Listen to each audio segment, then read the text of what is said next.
چین پر 7 سال بعد ایران نے اپنا سفارتخانہ آج کھول لیا ہے۔ لانگ سٹینڈنگ رائیولری ہے، مڈل ایسٹرن کانفلکٹس پیدا ہوئی ہیں، ادھر سے مخالف اپوز دو نظریے ہیں، لیکن باوجود اس کے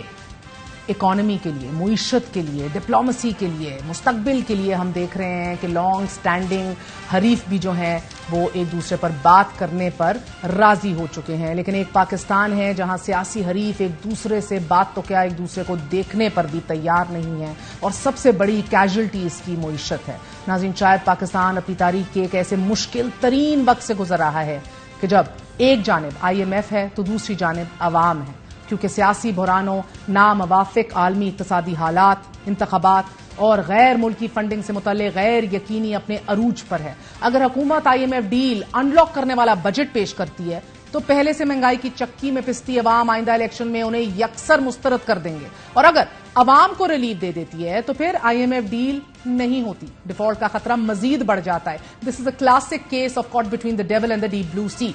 ایک سال قبل اپنا سیاسی کیپٹل قربان کر کے سخت IMF شرائط پر عمل درآمد کرنے کے بعد حکومت کے پاس کوئی آپشن نہیں کہ وہ بجٹ میں کم از کم عوام کو ہی دکھانے کے لیے صحیح ریلیف دینے کا اعلان کرے، اور اب ایسا ہی کیا جا رہا ہے۔ کابینہ ذرائع کے مطابق حکومتی وزراء کا یہ ماننا ہے کہ IMF سٹاف لیول معاہدہ تو پہلے ہی تاخیر کا شکار ہے، تمام شرائط پوری کرنے کے باوجود بھی IMF معاہدہ نہیں ہو رہا تو کم از کم وفاقی بجٹ میں عوام کو دکھانے کے لیے ہی ریلیف دے دیا جائے۔ ہمیں کل عوام کے پاس جانا ہے، ایک سینئر وزیر نے کہا، ہم مزید اپنا نقصان نہیں کر سکتے۔ وزراء کے موقف کے بعد وفاقی حکومت کی جانب سے ہائیلی سبسڈائز بجٹ پیش کرنے کی تیاریاں مکمل کر لی گئی ہیں، اور یہ سب ایک ایسے وقت میں کیا جا رہا ہے کہ جب حکومت کے پاس عوام کے سامنے رکھنے کے لیے کوئی ایسا کارنامہ نہیں ہے کہ جسے آئندہ الیکشن میں کیش کروایا جا سکے۔ ذرائع کے مطابق مجوزہ بجٹ میں حکومت تقریباً 1250 ارب روپے سے زائد کی سبسڈیز دینے کا اعلان کر سکتی ہے۔ بجٹ میں فوڈ سیکیورٹی کے لیے 55 ارب،